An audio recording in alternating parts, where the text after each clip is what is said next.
मंगलमूर्ति सद्गुरु मिलवै सर्वाधार, मंगलमय मंगल करणो बिन भुवरंबार। श्रद्धेय महानुभावों, पाप की कमाई हर मस्तिष्क से शैतानी विचार उत्पन्न होता है। उसको सद्बुद्धि से, सतोगुण से ही शांत किया जा सकता है, क्योंकि मन और माया के अधीन है।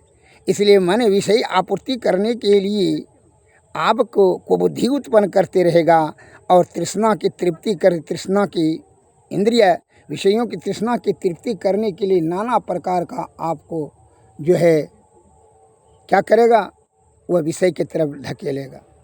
इससे कि आपका दुर्गति और नाश कराते रहेगा और अधोगति में भटकाते रहेगा और नाना प्रकार का दुख भोगते रहेगा।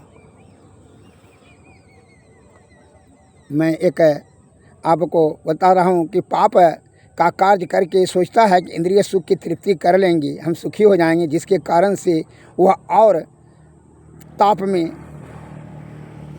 कहे पाप का पोटरी जमा करके ताप में जलता है और नाना प्रकार का दुख को भोगता है। कैसे दो भाई गए कमाने के लिए, वह जो है 2-3 बरस कमाया, बहुत उल्टा सीधा काम करके झूठ फूस फरेब छल कपट परपंच से जो है झूठो राशि ऊँठी नाना प्रकार का फरेब करके आडंबर पाखंड से ऊत भूत झाड़ने का बना बना कर भोले भाले सज्जन का जो है उसको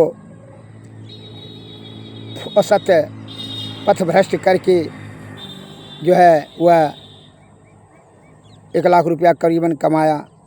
और उस समय सोने चांदी का सिक्का था, वह पोटरी लेकर के दोनों भाई ने कहा कि चलो, मन में विचार किया कि चलिए अब वहीं जो है जगह ज़मीन लेकर के जो है परिवार के साथ ही जीवन यापन भरण पोषण करेंगे।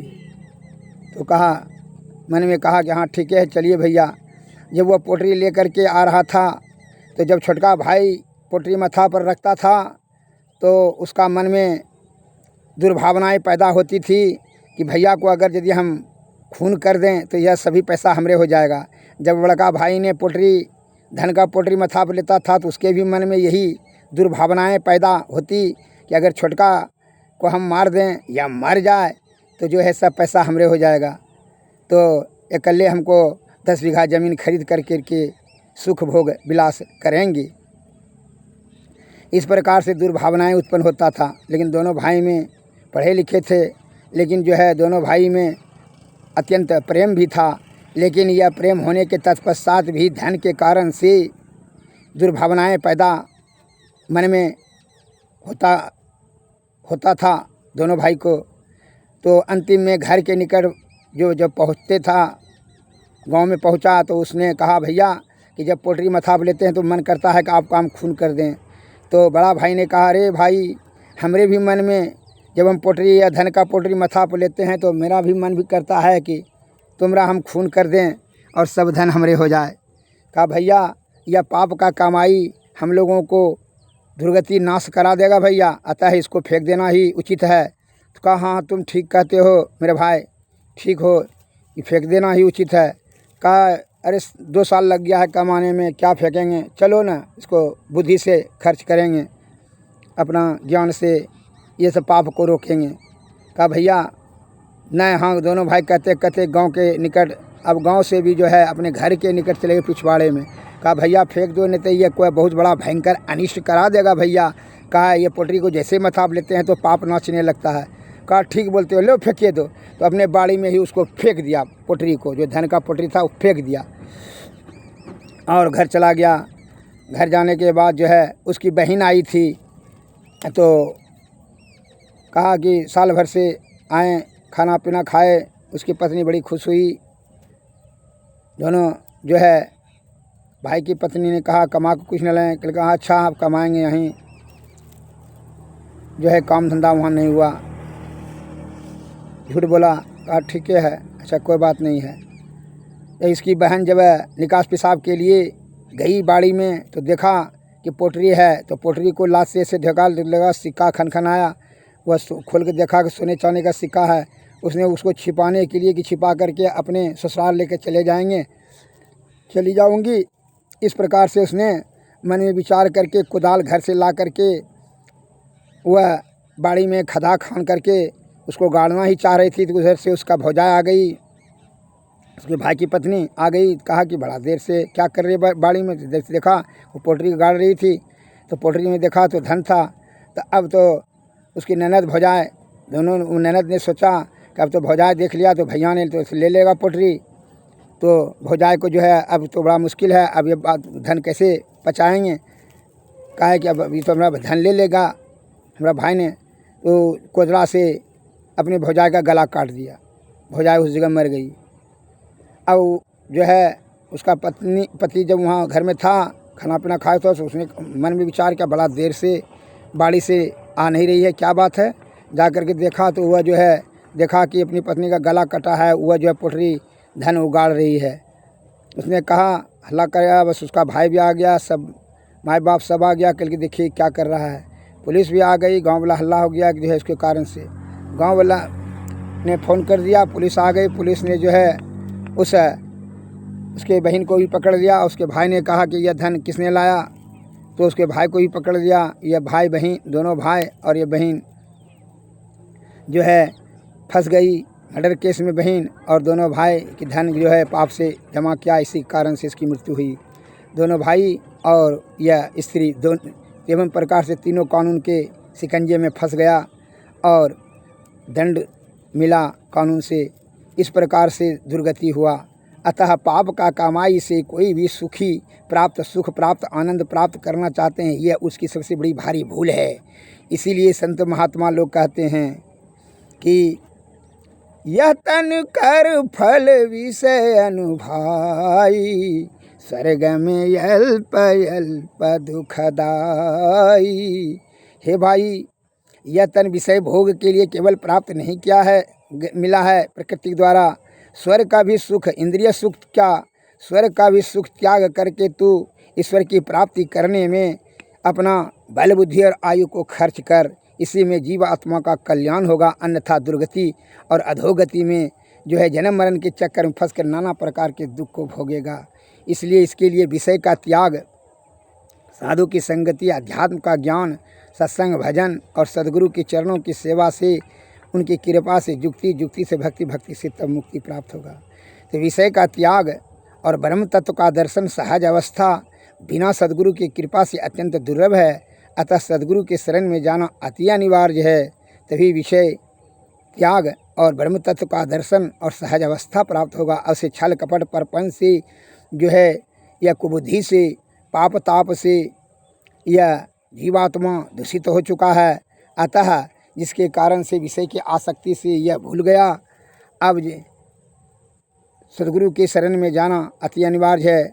नहीं तो जो है इंद्रिय सुख की तृप्ति करने के लिए नाना प्रकार का दुख ही भोगता है। इसलिए संत महात्मा लोग कहते हैं कि यह जो है मलमूत्र कप पसीना ढोने वाला शरीर से नाना प्रकार का दुख भोगना पड़ता है। सद्गुरु सेवत, बिना गुरु के चरणों की सेवा किए, बिना गुरु की कृपा से यह भवसागर आप पार नहीं कर सकेंगे। चाहे कितना बड़ा विद्वान हो और मूर्ख, उससे कोई मतलब नहीं। इंद्रियातीत अंतर्मुखी अंतर साधना से ही ईश्वर की प्राप्ति यह चेतन जीव को किया जा सकता है। परमात्मा की प्राप्ति चेतन जीव करेंगे, कोई इंद्रिया का विषय नहीं। इंद्रिय विषय ईश्वर की प्राप्ति करने में सामर्थ्यवान नहीं है।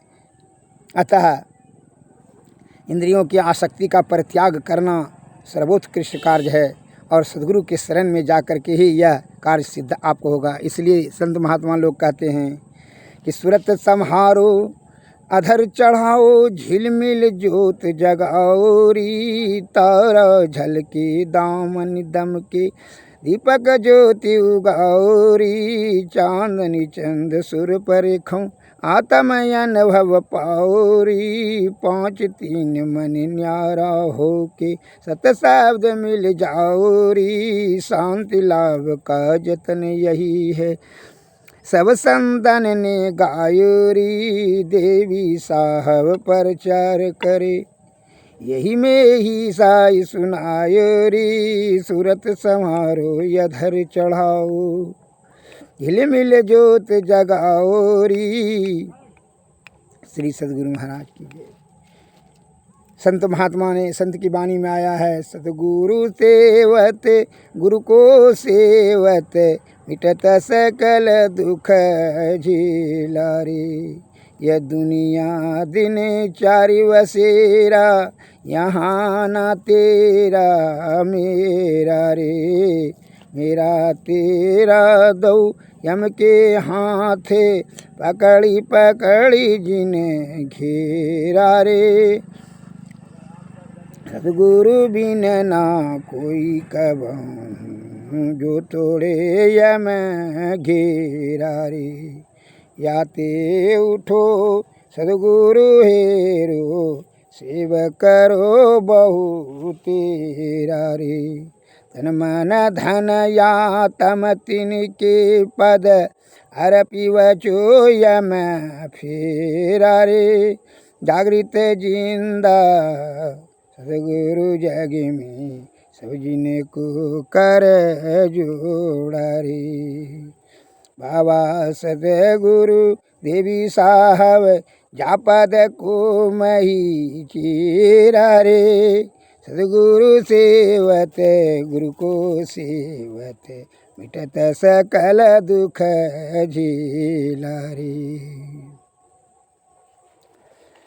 सतगुरु के कृपा से ही आप इस संसार का दुखों से छुटकारा प्राप्त करेंगे, अर्थात यह जीवात्मा को परमात्मा की प्राप्ति संभव है।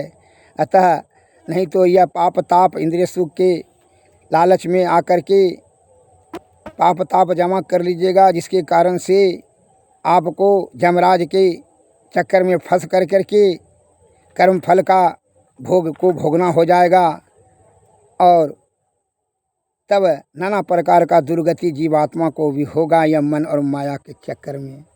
अतः तन मन और धन और आत्म तिनके पद अर्पि बचो, यह अर्पण कर दो, त्याग दो। तन मन और धन को त्याग करके ही तू क्या करो, सद्गुरु की जो है कृपा प्राप्त करो। उनकी सेवा से श्रद्धा युक्त होकर के संत महात्मा लोग यही कहते हैं, तभी जो है यह जीवात्मा का कल्याण होगा। श्री सद्गुरु महाराज की जय। श्री आरती तन मंदिर में कीजिए, दृष्टि जुगल कर सन मुख दीजिए।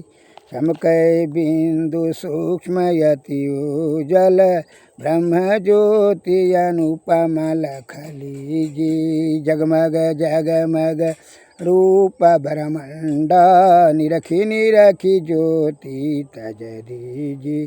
शब्द सूरत याभ्यास सरल तर, करि करि सार शब्द गहि लीजिए। ऐसी जुगति काया गढ़ त्यागी, भव भ्रम भेद सकल मल छीजी। भव खंडन यारति यह निरमल, कर में ही अमृत रस पीजी। आरती तन मंदिर में कीजिए, दृष्टि जुगल कर सन मुख दीजिए। श्री सद्गुरु महाराज की जय। श्री सद्गुरु महाराज की। सद्गुरु नमस्कार। जय हिंद जय। इंद्रियातीत अंतर्मुखी अंत साधना से ही यह जीव आत्मा को परमात्मा की प्राप्ति संभव है। संत महात्मा लोग बताते हैं, मानस जप मानस ध्यान दृष्टि साधन सूरज शब्द योग, जिसमें कि सूरज शब्द योग नलानुसंधान विधि से सरल और सहजता पूर्वक यह जीवात्मा परमात्मा की प्राप्ति कर लेता है। इसमें किसी प्रकार का कोई असुविधा या कष्ट नहीं होता है। अतः इसका विधि युक्ति प्राप्त करनी, सद्गुरु के शरण में जाएं, यही संत महात्मा का आदेश है। विषय का त्याग, तन और मन और धन का त्याग करके ही आप ईश्वर प्राप्ति करेंगे, अर्थात जीवन मरण से मुक्ति मिलेगी। और से विषय की आसक्ति के कारण से जन्म मरण के चक्कर में पड़ करके नाना प्रकार का दुख को भोगेंगे। आवागमन दुस्सह दुख हुई। श्री सद्गुरु महाराज।